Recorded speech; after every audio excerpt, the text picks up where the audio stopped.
Birlashgan Arab Amirliklari vizalar. Ya'ni biz vizalar haqidagi ma'lumotlarimizni davom ettiramiz postlarimiz. Birlashgan Arab Amirliklari uchun vizasiz kirish bor. Bu o'sha 30-90 kun atrofida bo'ladi.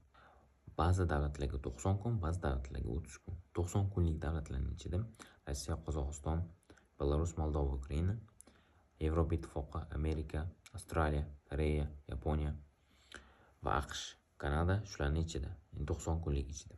O'zbekiston 30 kunlik o'sha beriladigan vizaning ichida. Endi bunga talablar: pasport 6 oydan kam bo'lmagan, qaytishga biletingizni chiptasini ko'rsatishingiz kerak, moliyaviy imkoniyatingizni ko'rsatishingiz kerak, ya'ni bank hisobi va mehmonxonadan bron bo'lishi kerak. O'zbekiston fuqarosi 30 kun tugagandan keyin uni uzaytira olmaydi, qaytib chiqib boshqatdan kirishiga to'g'ri keladi. Va albatta o'sha Birlashgan Arab Amirliklarining endi turistik vizasi bor. Bu 30, 60, 90 kun, 1, 2, 3 oylik, 1 oylik, 1 martalik, 2 oylik, 2 marta multi entry ko'proq kirsa bo'ladi. O'sha 3 oyligi uzoq muddatga beriladi. Xohlagancha kirib chiqsangiz bo'ladi. Talablar: pasport 6 oydan kam bo'lmagan, rasm to'g'ri 3 ga 5/5, bank hisob raqamini ko'rsatishingiz kerak, shu bron bo'lishi kerak hamda vizaga $100-200 atrofida sarflaysiz. Buning uchun olish uchun o'zining maxsus veb-sayti bor. Unga kirganingizdan keyin arizani to'ldirasiz, onlayn hujjatlaringizni topshirasiz, to'lov amalga oshirasiz, vizani 1 dan 5 kun atrofigacha kutasiz. Va endi bizda Birlashgan Arab Amirliklarining ishchi vizasi bor. Bu 2 yildan 2 yildan 3 yilgacha beriladi. Buni olish uchun siz o'sha kompaniyadan shartnomangiz bo'lishi kerak.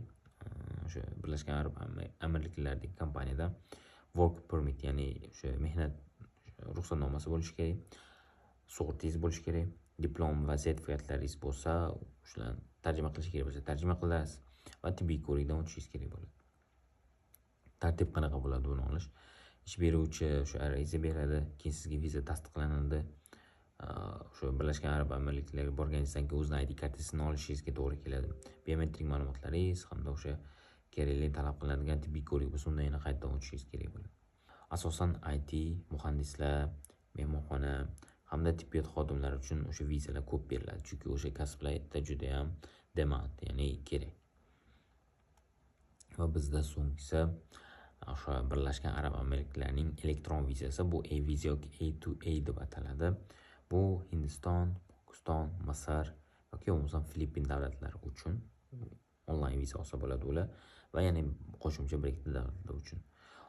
Talablari: 6 oydan kam bo'lmagan pasportingiz, mehmonxonadan qilingan bron hamda fotosuratingiz, $100 atrofida o'sha viza uchun bu yerda rasxod qilasiz.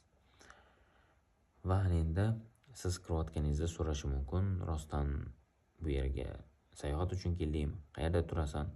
Yoki bo'lmasam qayerda yashaysan? Yo qancha vaqt qolasan deb so'raydi.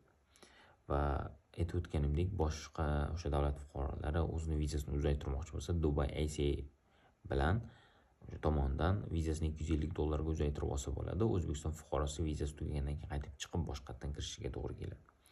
Endi siz Dubai deyman, Birlashgan Arab Amirliklarida ishlamoqchi bo'lsangiz, LinkedIndan, Buy.com, shu Golf va yana Dubizzle degan saytlar bor. O'sha orqali siz ish topsangiz bo'ladi. Va biz keyingi postlarda yana ham ko'proq vizalar haqida ma'lumot beramiz.